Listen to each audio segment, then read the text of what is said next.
हरे कृष्णा, राधे राधे। माघ मास महात्म्य अध्याय 22वां। कल हमने 21वें अध्याय में श्रवण किया था कि एक वैष्णव था जिसका नाम था देवदूती। वो बहुत ही अच्छा था। उसकी प्रसन्नता को देखकर, उसकी भक्ति को देखकर भगवान ने साक्षात उसको दर्शन दिए और उनको आशीर्वाद दिया। आगे की कथा का श्रवण करते हैं। इतना कहकर भगवान अंतर्ध्यान हो गए और देवदूती भगवान के ध्यान में लीन हो गई। तब देवनिधि कहने लगे कि महर्षि, जिसे गंगा जी में स्नान करने से मनुष्य पवित्र हो जाता है, वैसे ही भगवान की इस कथा को सुनकर मैं पवित्र हो गया। कृपया करके उस स्तोत्र को कहिए जिससे उस ब्राह्मण ने भगवान को प्रसन्न किया था। लौमिस ऋषि कहते हैं कि उस स्तोत्र को पहले गरुड़ जी ने पढ़ा और उनसे मैंने सुना है। हे विप्र, उस स्तोत्र का आध्यात्मिक विद्या का सार पापों को नाश करने वाला है। अब सुनो। वासुदेव सर्वव्यापी चक्रधारी सज्जनों की प्रिय जगत के स्वामी श्री कृष्ण को नमस्कार है। जब स्तुति करने वाला जिसकी स्तुति की जाए तथा सभी जगत में विष्णु है, तो किसकी स्तुति की जाए? जिस भगवान के श्वास वेद है, फिर कौन सी स्तुति उनको प्रसन्नता के लिए की जा सकती है? जिसके वेद नहीं जान सकते, न वाणी मन जान सकता है, उसकी स्तुति में अज्ञानी क्या कर सकता है? सारा चर अचर संसार जिसकी माया से चक्र की तरह घूम रहा है, इसी से हे प्रभु आप चक्रपाणी कहलाते हो। ब्रह्मा विष्णु आप ही हो।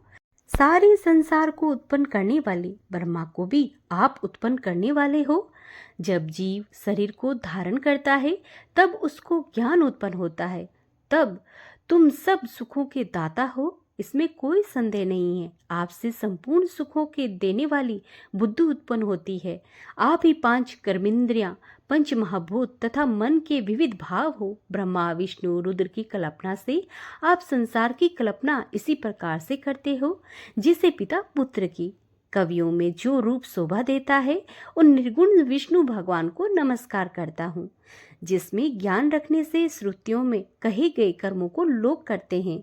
उस पवित्र ब्रह्म को मैं नमस्कार करता हूँ।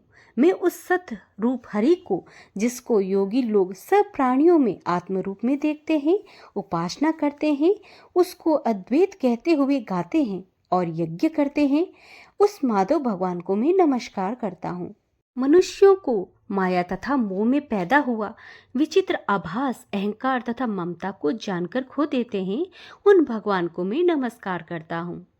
संसार में मनुष्य के मोह रूपी वायु से सदा भभकने वाली ज्वाला आपके चरण कमल की छाया पहुंचने से नहीं जलाती, जिसके स्मरण मात्र से ही मोह अज्ञान रोग दूर हो जाते हैं, उस अनंत रूप को मैं नमस्कार करता हूँ।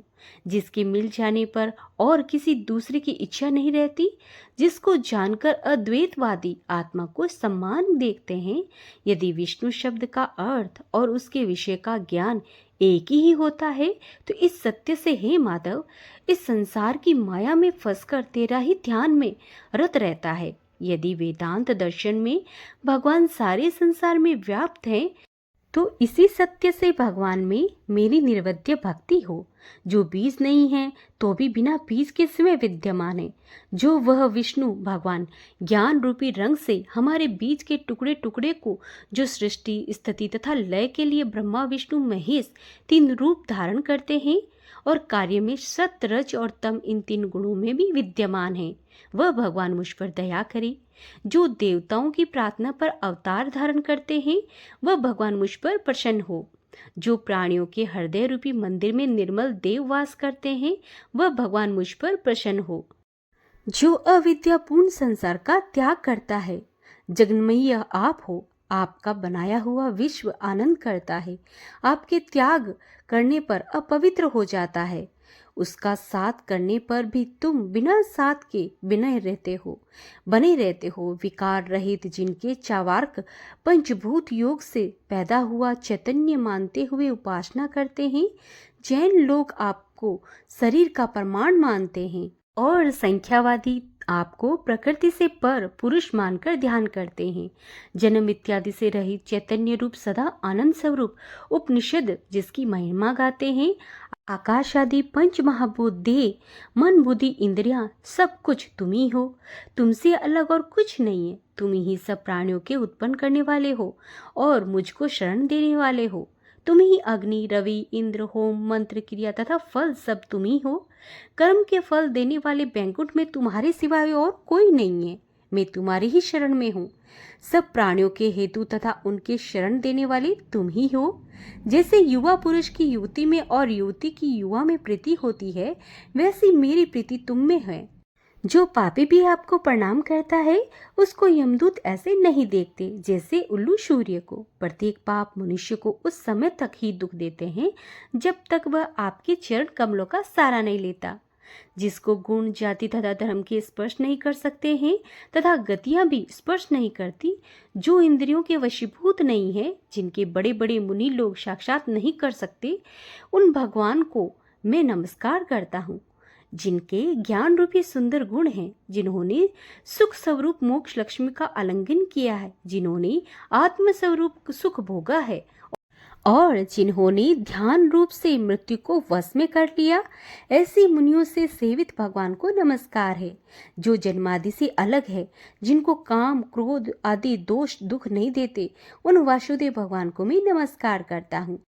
जिस प्रकार भगवान सब स्थावर जगम संसार को उत्पन्न करते हैं, इसी सत्य से भगवान मुझको दर्शन दे। इस प्रकार उसकी सच्ची भक्ति देखकर भगवान ने प्रसन्न होकर उस ब्राह्मण को दर्शन दिए और उस ब्राह्मण की स्तुति से प्रसन्न होकर तथा उसको वरदान देकर भगवान अंतर्ध्यान हो गए और वह ब्राह्मण कृतकृत्य होकर भगवान में लीन हो गया और शिष्यों के साथ स्तोत्र पढ़ता हुआ वह तपोवन में रहने लगा।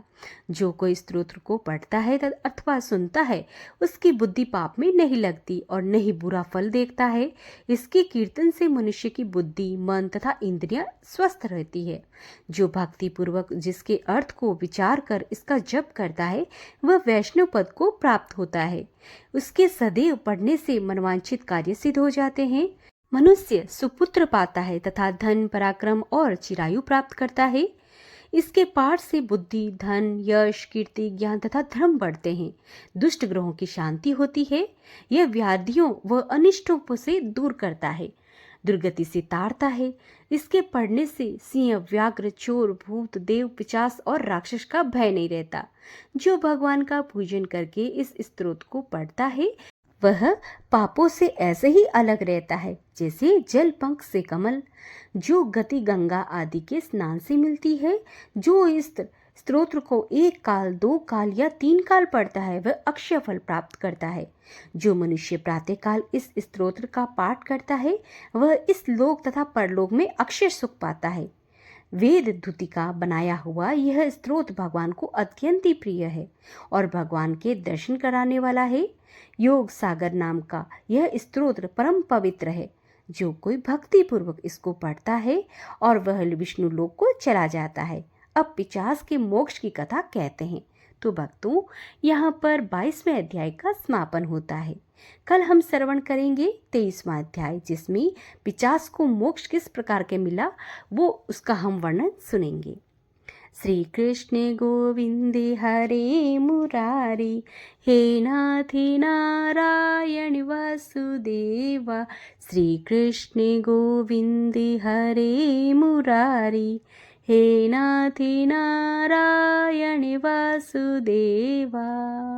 जय जय नारायण नारायण नारायण, स्वामी नारायण नारायण नारायण। जय जय नारायण नारायण नारायण, लक्ष्मी नारायण नारायण नारायण। हरे कृष्णा।